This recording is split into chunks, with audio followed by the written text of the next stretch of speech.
And among those who lost their lives were several children. Members of the Red Cross, police and other volunteers had a rough time trying to rescue survivors in the afternoon incident.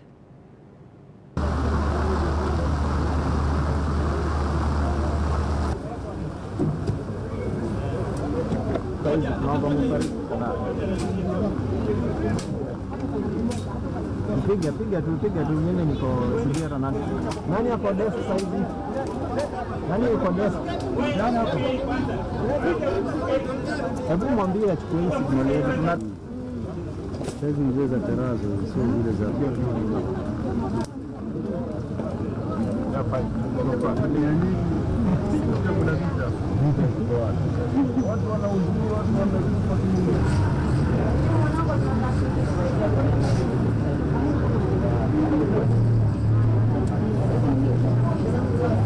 Ni masikitiko makubwa kwamba mchana wa leo tumepoteza watu 6 hapa sehemu ya Mbaraki, ambao wengi wao walikuwa ni watoto na mtu mzima. Waliporomokewa na ukuta, watoto wakiwa wanacheza kando kando ya nyumba. Na hivi sasa kwa niaba ya serikali ya kaunti tungependa kupeleka rambirambi zetu nyingi sana kwa familia ambao wamepoteza wapendwa wao. Mvua zimeanza na kwa sasa hivi kama kaunti kuna sehemu kadhaa ambazo tumeona zitakuwa na changamoto si haba. Kwanza ni maeneo ambayo tunakadiria huenda yakakumbwa na maporomoko ya ardhi kwa sasa hivi. All right, so we want to now focus on an issue that is plaguing the country at the moment, and that is the high cost of living, and particularly the high cost of food items in the country. Many are finding different ways to cope, including buying food from outside the country, as witnessed at the Kenya-Uganda border in Busia. Sharon Momanyi has the details. At the Kenya-Uganda border in Busia, this is a sight that is presently all too familiar. Men and women ferrying food stocks from Uganda into Kenya. Some on bicycles, some on wheelbarrows, even others on their heads. This is a much lighter weight than that of the hefty prices of food locally. Bei huku unga tunauziwa hapa kiti moja kama shilingi 200, na upande wa Uganda unaweza kupata kwa shilingi kama 100 ama 120. Panda bei hapo ni shilingi 75. Kitu nilikuwa tunanuanga shilingi 35, tunanunua wanatuuzia 75. Na sisi kama watu wengine hatuna hiyo pesa. Kwa hivyo maisha imeenda mbaya, imetushidia sana kama mimi mama. Families and business persons alike have resorted to make the journey across the border to get basic food items for both consumption and trade at almost half the Kenyan prices. Niliacha kuuza mahindi, ilibidi niuze nguo sababu sasa mahindi haiuziki Kenya mwanangu. Sasa mimi kule Uganda naenda kuchukua tu ya kukula. Most we prefer kununua Uganda ni sukari, maziwa na unga, kwa sababu the same prices, the same commodities in Uganda they are cheaper. Unapofika tu ukishapita Uganda, ukifika katika mpaka upande wa Kenya, maaskari wako tayari pale, wanataka kukutoza, mnapiga bei kiwango ya ile nafaa walipe ndio upite. Watu wa county pia wako pale, wanataka wakulipishe ushuru. Supermarkets in Busia are also feeling the pinch. We prefer kwenda kununua Uganda huko hivyo because the same commodities zina retailers at almost half the prices sisi tunauza. So customers wana prefer kwenda kununua kwa a cheaper price na wanatufuago sisi, and in the end sisi ndio tuna lose customers na tuna reduce sales zetu. Tunaona hata mzee tumwambia Moi tutakuja tumkumbuke, na ni ukweli. Tunaona wakati uhuru imetusidia. Kenyans continue to decry the rising prices of essential commodities, with a 1 kilogram packet of sugar now retailing at 180 shillings and a 2 kilogram packet of unga selling at between 180 shillings and 200 shillings. Milk is retailing at an average price of 103 Kenya shillings per litre, with a 500 ml packet going for between 65 shillings and 70 shillings in various supermarkets, up from 50 shillings recently. Sharon Momanyi, KTN News. And still on the issue of the cost of living, more and more farmers in breadbasket farming areas are switching from planting the staple maize to horticulture in search of better returns.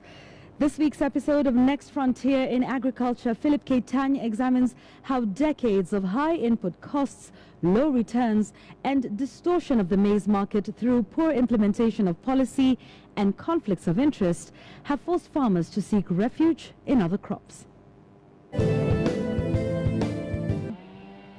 A new farming wave is sweeping through Trans Nzoia County, currently described as the country's breadbasket. The county is home to some of the largest producers of maize and other cereals in the country.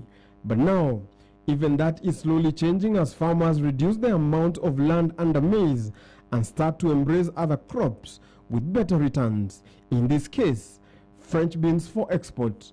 Phyllis Munyangi and Paul Nganga are two of the farmers who have already made the switch from maize to French beans, and for them, there is no looking back.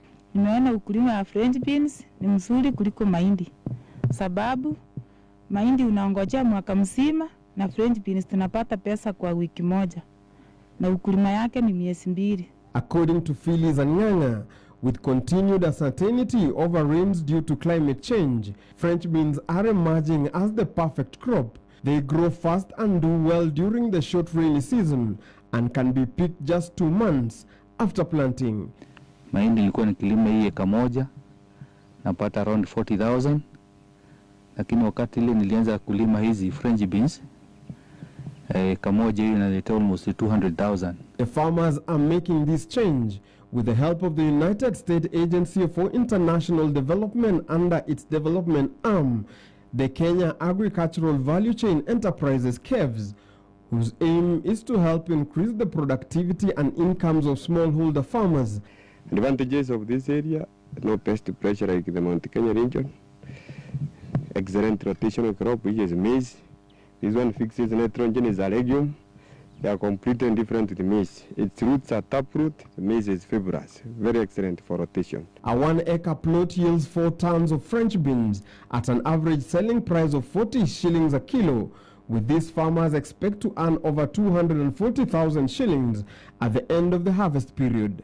The optimum temperature range for growing French beans is between 20 and 25 degrees Celsius and an altitude range of 1,000 to 2,000 meters above sea level. Expanding production of horticultural crops in non-traditional growing areas fits well in our objective as a case of the theory of change, where we are encouraging farmers to get into high-value crops. Planting starts at the onset of rains. With irrigation, French beans can grow all year round, but the main export season is from October to May. Sowing should be done such that most of the crop is ready between October to mid-December and from mid-January to end of May. Trans Nzoia County has always been the food basket of the country, with the maize crop being the main crop being grown here. But in the recent past, most of these farmers have been moving away from the maize to high-valued crops like the French beans, which they say spend less time in the farm and rakes in more money than the maize, putting the country's food security at risk. Philip Keitany for the Next Frontier.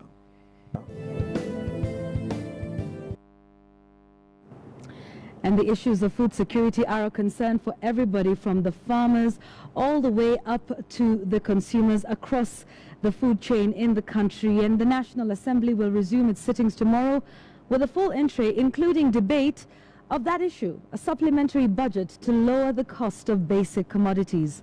This sitting comes exactly 20 days to the May 29th deadline for Parliament to enact the 2/3 gender rule.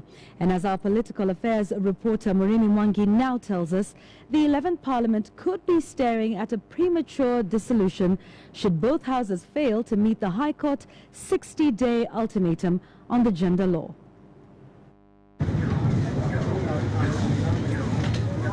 The public outcry over the high cost of living has been a loud one. And now the emotive subject will be on the floor of the National Assembly as legislators debate a supplementary budget drafted by Treasury to lower the cost of basic food commodities. the minister might get money from long-term projects that can be undertaken even after 6 months, and that can be undertaken in the next budget that we have just passed, and bring them to the emergency that is facing, or the country is facing now. It's not wrong if we import food from outside. We cannot allow this situation to continue the way it is. Otherwise, there can be a serious revolution. A 2 kilograms packet of unga currently retails at between 180 and 200 shillings, up from 140 shillings in March, while the cost of a half-liter packet of milk has gone up from 50 shillings to between 65 and 70 shillings. Instructions from the president that National Assembly Majority Leader Aden Duale says the supplementary budget will be a short-term remedy as the government addresses long-term solutions to the rising cost of living. They have disabled devolution by denying devolved units, the funds to engage in agricultural production.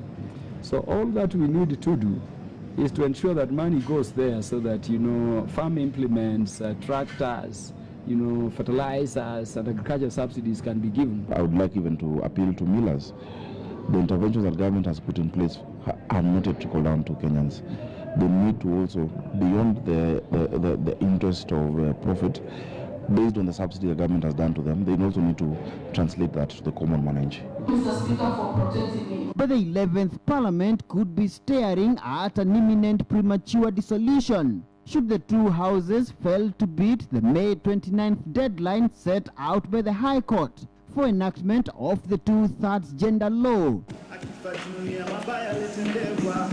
President Kenyatta had ordered Parliament to prioritize enactment of the gender law, but a quorum hitch is already looming in the National Assembly over ongoing campaigns and defeat of top parliamentary lobbyists during the recent party primaries. What the president is asking us to do is for the benefit of the people we represent. So we have a moral obligation, we have a legitimate obligation as members of parliament, of the National Assembly, to make sure that we rise to the occasion. We will weep, but to me, women can fight it out on their own.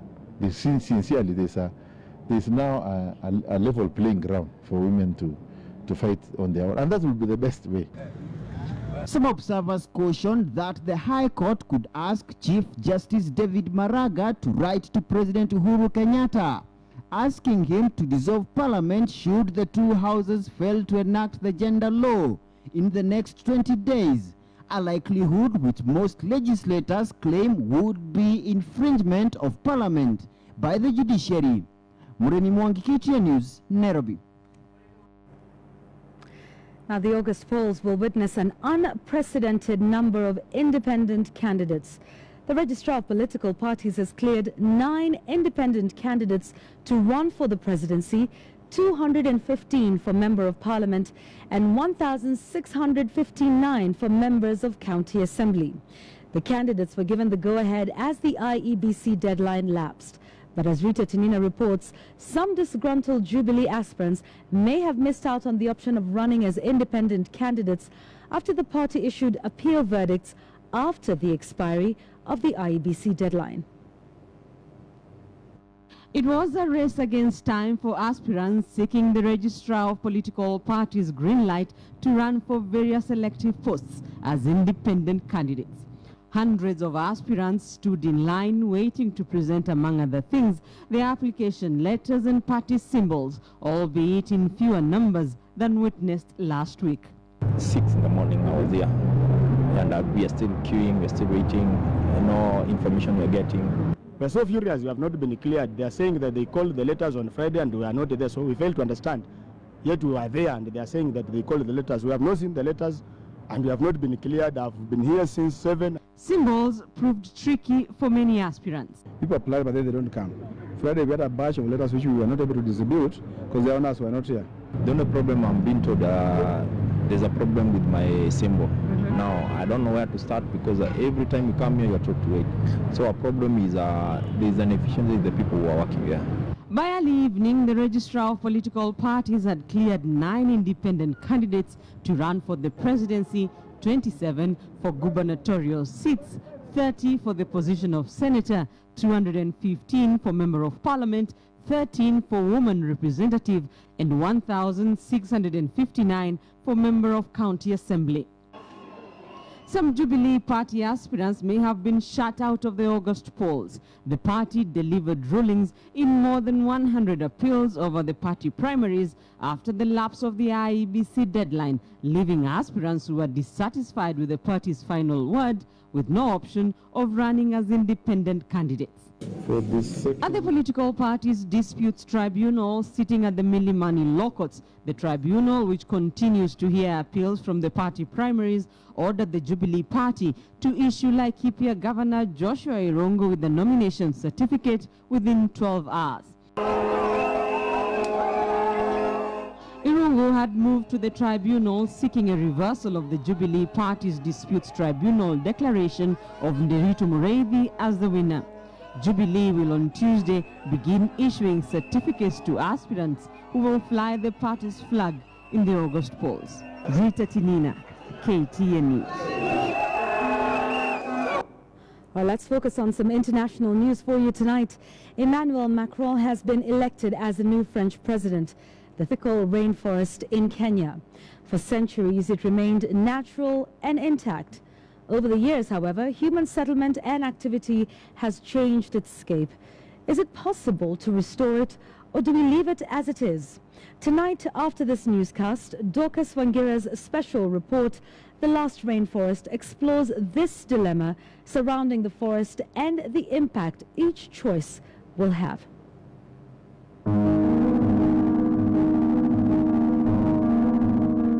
This Kakamega forest will be there because it has been there. It was there before gazettement, it was gazetted. We know the forest must not be touched. We know nobody should go in the forest and come out in a lorry of logs out.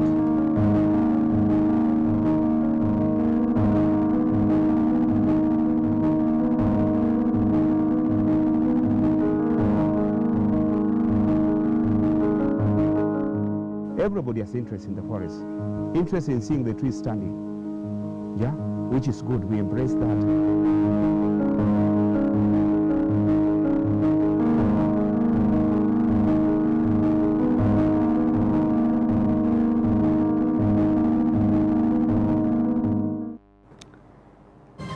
The Last Rainforest, our special feature by Dorcas Wangira, comes your way at 10 o'clock. That's about half an hour from now. So please do tune in to that very special report. Time to catch up with the latest in the world of business. My name is Abi Agina. East African Breweries Limited has today listed the final series of its medium-term note on the fixed income securities investment segment of the Nairobi Securities Exchange. The note recorded a 141% subscription, netting 8.4 billion shillings against 6 billion shillings. EABL has been on a charm offensive to raise additional capital to finance its growth plans. The raised funds will go towards optimizing operations and restructuring the brewer's balance sheet. The brewer is targeting to raise 11 billion shillings in 2 tranches. It has generated a total of 17.4 billion. The initial tranche has delivered a 180% subscription against a target of 5 billion. Speaking during the bell ringing ceremony at the NSE trading floor, EABL's Group Managing Director Andrew Cowan noted that the issue of the note had been successful despite considerably constrained liquidity in the money markets. The listing of the note on the NSE will provide an avenue for investors who were unable to participate during the offer. The note will bear interest at a fixed annual rate of at least 14.17% until maturity on the March 28, 2022.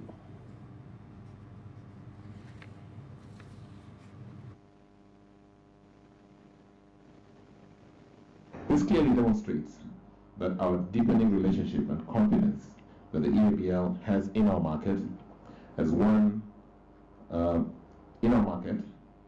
as one of that is well regulated, deep, liquid, and well suited for your needs. The market has got a large appetite for good quality corporate paper, and this this desire, this appetite has not been satiated yet, and perhaps a challenge for the Securities Exchange and the advisors as well to look for similar paper so that you can grow and excite the market. I'm delighted to report that we've not only met, but we've also surpassed the target for both tranches.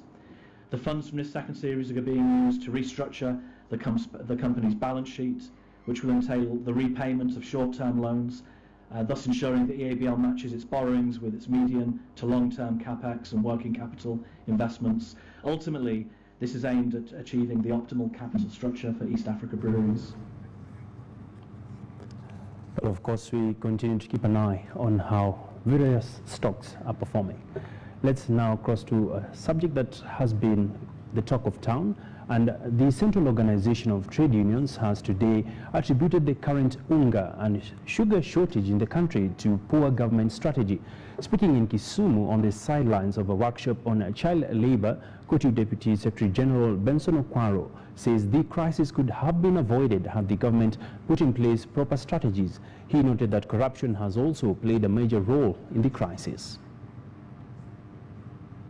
I believe the Kenyan government has not been able to plan properly, particularly on the issue of food, to have a strategic plan on how to have sufficient food for Kenyans. And it isn't just enough that, okay, we call Parliament tomorrow to look at how to solve the situation. You have maybe 1 or 2 months to do that. It's not possible. These things are the things that have been building over the years. Kenya has been relying on rain to produce food. But in the plans we have, for many years, we've had the issue of planning so that we provide do agriculture through irrigation, which has never been realized for a long time. And again, I think this is a question of implementation. We have good policies, but the policies remain on the shelves. Well, from the cost of unga going up, there's also the sugar prices have been affected, and as Kenyans continue to grapple with the unexpected high cost of living, the rural folk haven't been spared either. In Western Kenya region, an area that has traditionally been known to produce the vital sugar product, residents are feeling the pinch following the collapse of the sector. Robert Wanyonyi with more. For a long time now, sugarcane growing has been the main economic lifeline for the residents of the Western Kenya region. But following the emergence of a myriad of problems that have bedeviled the sugar industry in the recent past, major sugar factories operating in the region are similarly producing below their capacity, hence their inability to pay farmers on time. Kuna wakulima ambao sasa wameamua hawapandi miwa tena, ile kitu wanahitaji ni motivation. Na motivation kwanza, kampuni watembee, waeneze maneno kwa wakulima, kueleza ya kwamba sasa wataanza kulipwa vyema, tani ya miwa iongezwe. The major sugar factories in this region are basically Mumia Sugar Company, which is on its deathbed today after a check was written many months ago in the hope that the company will give a lifeline to the people of the region. The manager the other day threw in the towel, saying that it's beyond his managerial capacity. With farmers giving up on their main cash crop, the commodity has become scarce and expensive, even as Kenyans lament over the high cost of living. Tunashtuka ukienda hata kwa maduka zetu kwa supermarket haupati sukari.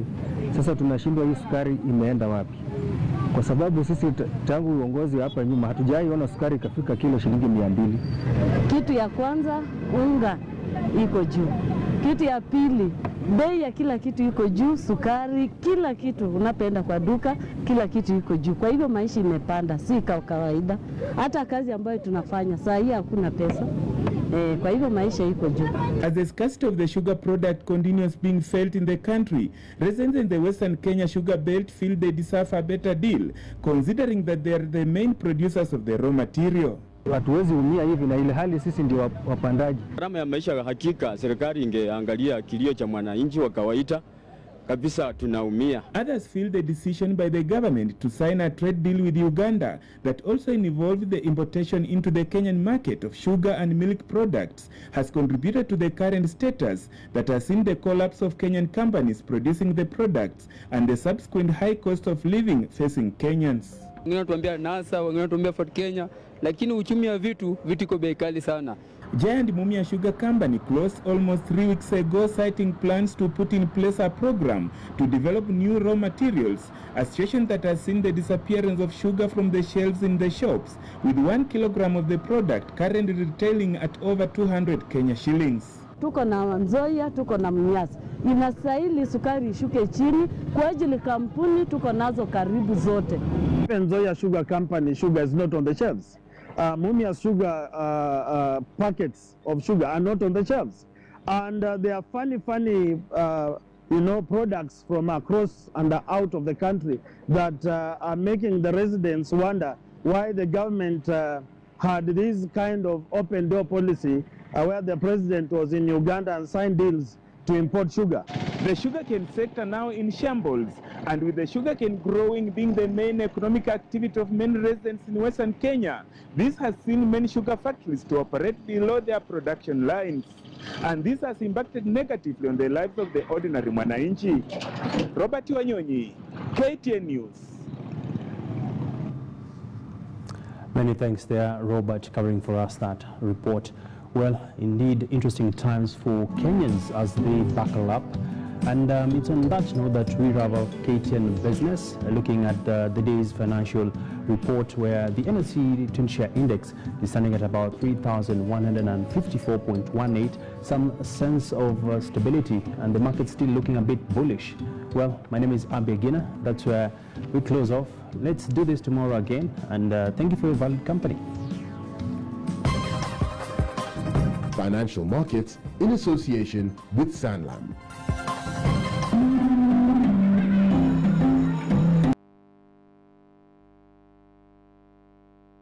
Different posts in the National Olympic Committee of Kenya, NOC, will have to wait a little longer to know their fate. This after the High Court set the date for the hearing of the case on the 21st of June this year. The elections were halted last week after the Taekwondo Federation of Kenya filed a case against the National Olympic Committee of Kenya Elections Board, barring the association from conducting the elections.